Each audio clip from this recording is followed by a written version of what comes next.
আসসালামু আলাইকুম সবাইকে, আশা করি ভালো আছেন। আমি আশিকুর আলম আকাশ YappoBD থেকে বলছি।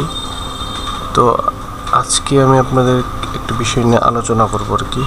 সেটা হচ্ছে আমাদের যে ওয়ার্ডপ্রেস ড্যাশবোর্ড, এটা নিয়ে কিছু আলোচনা করব। লাইক ড্যাশবোর্ডটার আনুষঙ্গিক বিষয়, যে এই সাইড বারে কী আছে, এইগুলো আসলে কি, তো একটা ওভারভিউ দেবো আর কি। তো এই ওভারভিউর জন্য ওয়ার্ডপ্রেস আপনারা যখন ইনস্টল দেবেন, ওয়ার্ডপ্রেস কীভাবে ইনস্টল দেবেন লোকাল হোস্টে বা লাইভ সার্ভারে লোকাল হোস্টে কীভাবে ইনস্টল দেবেন, এটা এখনও দেখানো হয়নি। এটা আমরা দেখাবো ইনশাল্লাহ খুব শীঘ্রই। তো আপনারা যখন লাইভ সার্ভার ইনস্টল দেবেন, তারপরেই আপনারা এরকম একটা ড্যাশবোর্ড পাবেন। এটা আমাদের একটা ভিডিওতে দেওয়া আছে, সেটা আপনারা দয়া করে দেখে নেবেন। তো সেখানে আপনারা এই প্রথমেই ওয়ার্ডপ্রেস ড্যাশবোর্ডটা পাবেন, এবং সাইট ইনস্টল দেওয়ার পরে এটার ওভারলুক যেটা হবে আমাদের ফ্রন্ট এন্ডে এরকম শো করবে। এটা হচ্ছে আমাদের ব্যাক এন্ড, এটা হচ্ছে আমাদের ফ্রন্ট এন্ড। তো আমরা ব্যাক এন্ডে যখন যাব, তখন আমরা দেখতে পারবো এখানে কিছু কিছু অপশন আছে, ড্যাশবোর্ড, হোম। যদি আমরা হোমে ক্লিক করি, তাহলে দেখুন এটা এখানে আসছে। এখন আমাদের ওয়েবসাইটগুলো কিন্তু সবসময় আপডেটে রাখতে হয়, মানে আমাদের প্লাগইন, আমাদের থিম।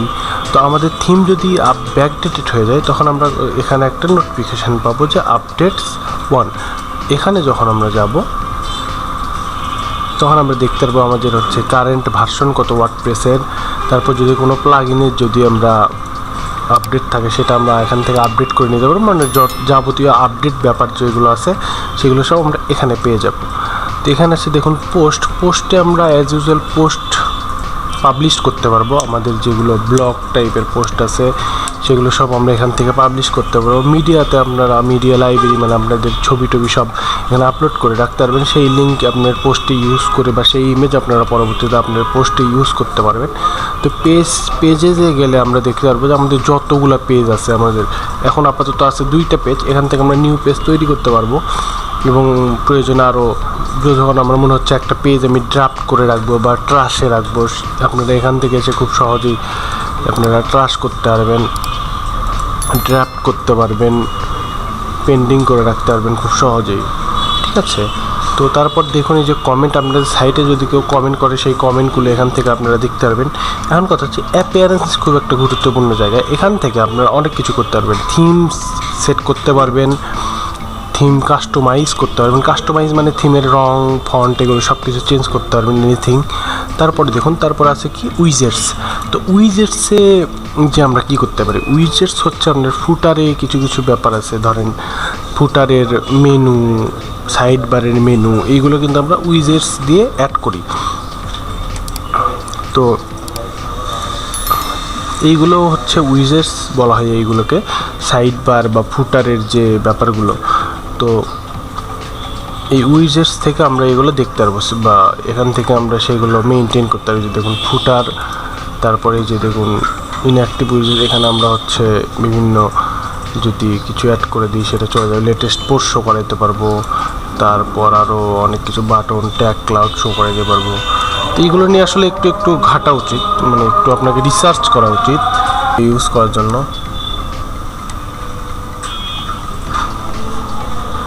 তো এই ইমেজটা দিলে দেখুন ব্যাকগ্রাউন্ডে ইমেজ চলে আসছে। তো এইভাবে এগুলোর পজিশন ঠিক করতে পারবেন। আসলে কাস্টমাইজে শেখানোর কিছুই নেই, এটা আপনাকে জাস্ট একটু রিসার্চ করতে হবে, ইউজ করতে হবে। এইগুলা ইউজ করে আপনাকে আসলে জিনিসগুলো জানতে হবে। থিম এডিটরে কী আছে, থিম এডিটরে আসলে এক্সপার্ট না হওয়া পর্যন্ত না যাওয়াটাই বেটার।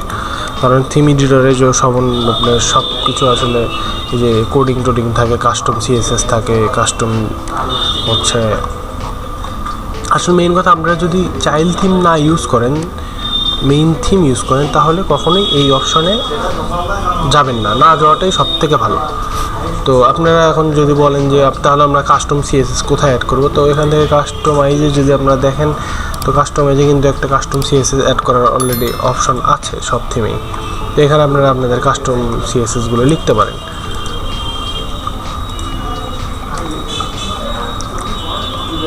তারপর দেখুন এই যে প্লাগইন আছে, এখান থেকে আমরা প্লাগইন ম্যানেজমেন্ট করতে পারবো। ইউজার থেকে আমরা ইউজার ম্যানেজমেন্ট করতে পারবো। আপনাদের হচ্ছে অ্যাডমিন, তারপর হচ্ছে যেগুলো রেজিস্ট্রেশন করবে এইগুলোর হচ্ছে ম্যানেজমেন্ট করতে পারবো। আপনাদের সেইগুলোর হচ্ছে আমরা বিভিন্ন রোল চেঞ্জ করে দিতে পারবো।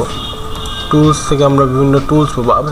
এগুলো হয় কি, কিছু কিছু প্লাগইন আপনারা দেখবেন ডিরেক্ট আমাদের এইগুলো অপশানেই চলে আসবে, আবার কিছু কিছু প্লাগইন দেখবেন টুলসে চলে আসছে, যেমন WP reset, all in all migration, এইগুলো হয়তো বা টুলসে চলে আসবে। আবার কিছু কিছু দেখবেন আপনার অ্যাপিয়ারেন্সে চলে গেছে ওইগুলো অপশন। তো আপনাকে অ্যাকচুয়ালি মানে ব্যাপারগুলো বেসিক মাথায় রাখতে হবে যে কোনগুলো কোথায় যেতে পারে, বা আর না গেলে তো সমস্যা নেই, খুঁজে না পান তাহলে অপশনই কিন্তু খুব কম, এর মধ্যেই থাকবে থাকলে। তো ইম্পোর্ট এক্সপোর্ট, সাইট ইম্পোর্ট করতে পারবেন, এক্সপোর্ট করতে পারবেন, সাইট হেলথ আপনারা দেখতে পারবেন। তো রেজাল্ট লোডিং দেখুন গুড দেখাচ্ছে, যদিও আমাদের সাইটে এখন কিছু নেই। তো সেটিং থেকে কি করতে পারবেন, সেটিং থেকে দেখুন এই যে আপনার সাইটের সার্বিক যে ব্যাপারগুলো এইগুলো ঠিক করতে পারবেন। সাইটের নেম, সাইটের ট্যাগলাইন মানে যে এখানে আমরা দেখাতে জাস্ট আপনার ওয়েবসাইট, এটাকে আমরা বলি ফেভিকন, এটাকে হচ্ছে বলি সাইটের নেম, এটাকে হচ্ছে ট্যাগলাইন। তো এখান থেকে সাইটের অ্যাডমিন ইউআরএল দেখতে পারবেন, সাইটের ইউআরএল দেখতে পারবেন। তো রাইটিংয়ে যদি যাই আমরা,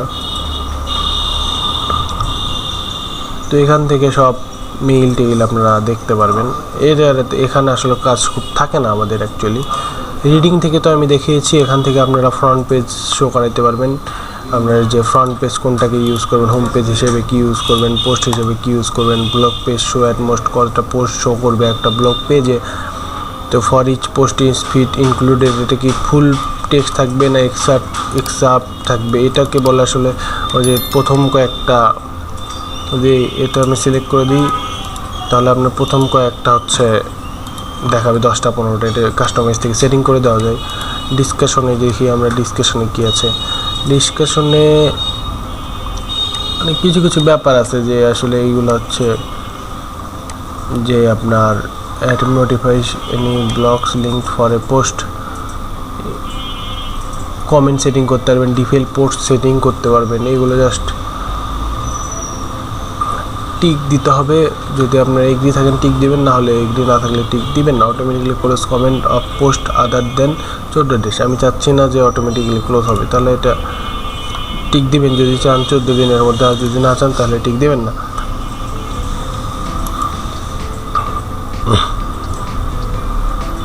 মিডিয়া সাইজ ফিক্স করে দিতে পারবেন। তো পারমালিঙ্ক আসলে যে ব্যাপারটা হয়, পারমালিঙ্ক আমরা সবসময় পোস্ট নেম করে দিই, প্রিন্টটা না দেওয়াই ভালো, পোস্ট নেম করে দিবেন। তো পোস্ট নেম করে দিয়ে সেভ চেঞ্জ করে দেবেন, এটা পোস্ট চেঞ্জ থাকাই ভালো আর কি। তো প্রাইভেসিতে কোনো কাজ নেই। তো এই হচ্ছে আমাদের অ্যাকচুয়ালি ওয়ার্ডপ্রেস ড্যাশবোর্ডের যে সিম্পল ব্যাপারগুলো আছে এগুলো আমি আপনাদের দেখাই দিলাম। তো এই ছিল আজকের এই ভিডিওতে, আমাদের সাথে থাকার জন্য অনেক ধন্যবাদ। আসসালামু আলাইকুম। আশা করি যদি ভিডিও দেখে আপনাদের একটু উপকার হয় তাহলে আমাদের YappoBD ওয়েবসাইট ইউটিউব চ্যানেলে সাবস্ক্রাইব করে আমাদের পাশে থাকবেন। আসসালামু আলাইকুম।